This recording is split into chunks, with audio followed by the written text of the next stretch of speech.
In this morning's early coffee, who is behind the worldwide phenomenon known as Sex and the City? Well, it all started with one woman, Candace Bushnell, and a best-selling book that was inspired in part by the author's own life. And while we're all familiar with the iconic character of Carrie Bradshaw and her love for shoes, cosmos, and of course, Mr. Big, just what was the pre-Manolo Carrie Bradshaw like? You're about to find out. Yes, Candace is with us right now, answers all those questions. In a new prequel called The Carrie Diaries, the coming-of-age tale of a small-town girl with big city dreams. And good to have you with us this morning for our early coffee. Thanks for joining us. Great to be here. And this is actually a book, too, that's aimed at, I'm a huge fan of Sex and the City. I am happy to admit. So it's interesting to get a little peek at who Carrie was before she was Carrie Bradshaw that we know.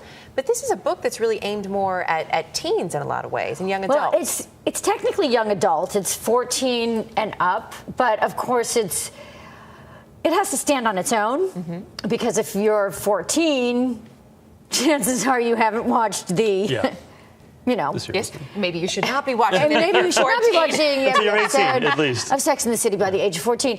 But it's also for fans of Sex and the City, and interestingly, it seems to be a mother-daughter book, where I've had so many friends who are my age who read it and gave it to their daughters, or else their daughters read it and gave it to their mothers, that seems to be a pretty big Sex and the City phenomenon, because whenever I do readings, I always would have mothers and daughters in the audience. Yeah. And in the audience, and mothers and daughters would say, this is something that we can bond over, Sex and the City, and now the Carrie Diaries. Do you ever sit back and say, I cannot believe the phenomenon that this has caused? Whether you're in Times Square and you see these huge billboards, I mean, the movies, the books, everything. I mean, this was your idea, and then it took off, and now it is gigantic. I have an occasional moment. After the premiere, I was running down the street to get a taxi, and I was like, whoa, this is pretty cool. And I was running in my high heels. Yeah.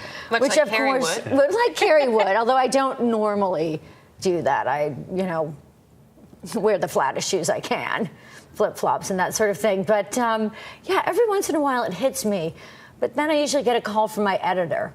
We'll say, we need some new chapters of the next book. So I'm pretty down to earth. When you started it all, did you ever think that there would be that much interest in these characters?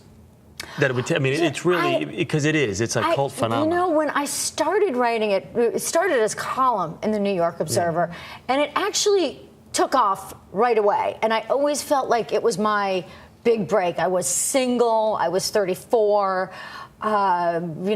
hadn't met the right guy. Had tons of girlfriends. They were all single. And the question was, why are there so many great single men? Can I say that over again? Yeah. Okay. Yeah.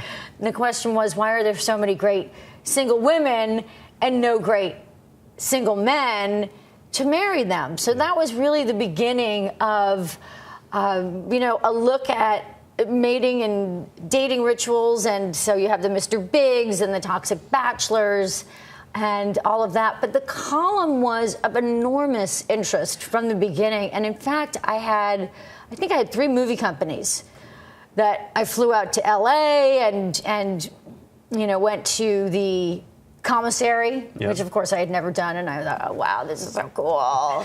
Being courted by all the major studios. Courted and HBO was interested and ABC was interested, so there was a huge amount of interest from the beginning. It on a regular, though, sort of a regular broadcast, where I have to say, and maybe that's because we saw it on HBO first, which for something like this is really the perfect format if you want to be as true to it. And it's a thing, you talk about being 34 and single, and why are there all these wonderful eligible women who are still single? I mean, that's a theme too that endures, and that's probably the staying power of the brand right there. Exactly. And I think a lot of 20-somethings feel the same way. Relationships are always of interest.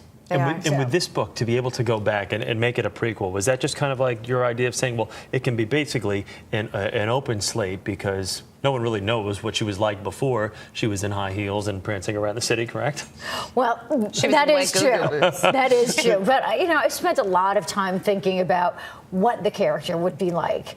To bring her to New York and up to where, we first meet her when she's in her 30s, single in New York City. So how she goes from 17 to that point. But from 17 to there's a lot of you in there. I mean, or I should say, how much of you is in the Carrie Bradshaw that we're meeting in her senior year of high school in the Carrie Diaries? Well, I did grow up in a small town. Mm-hmm. I grew up in the suburbs, actually, but it was a small town. So I think I got that part right.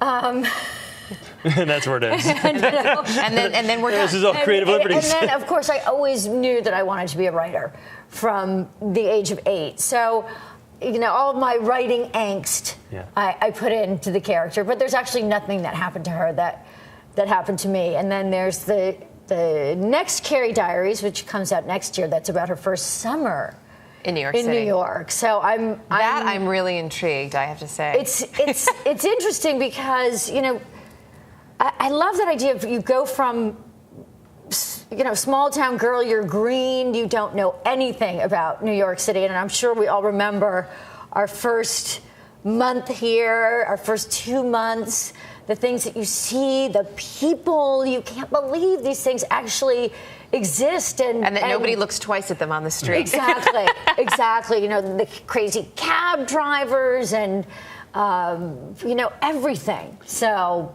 it's exciting. I mean, I remember I went into Tiffany's and they just gave me really dirty looks. That doesn't happen to you nowadays, though, does it? Someday I'll come back. Mm-hmm. And you have. With a vengeance. So those kinds of things have to happen to Carrie. Have you seen the movie? I have. In your thoughts? I thought it was so much fun. Yeah. Some really great laughs, and everybody I know who's gone to see it they love it. But did you ever walk out and say, well, I would have done things a little bit differently? I would have maybe. I guess because I worked on the first 2 seasons of Sex and the City, and then I had Lipstick Jungle, and now the movies. You hire great people, and you just, and they do their thing, and it's fantastic. Is it ever tough, though, to let go because you did work on the first 2 seasons, because you created this? Is it ever tough to say? I think people always ask me that question, and I'm always surprised, actually, by it. I guess it's because my first book was made into the series, and I guess I always felt so close to it at the beginning that I never.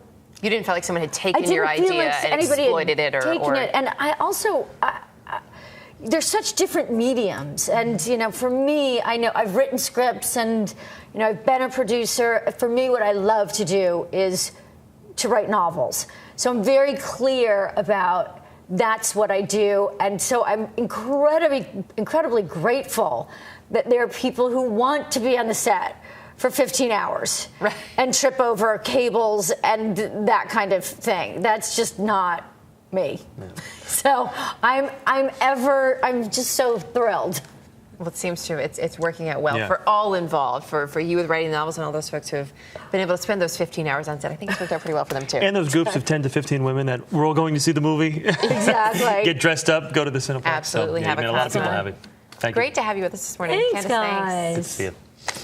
All right. And you can see more of our interview with Candace on our website, earlyshow.cbsnews.com/Saturday. We'll be right back. This is The Early Show here on CBS. A lot happens early on The Early Show, weekday mornings on CBS.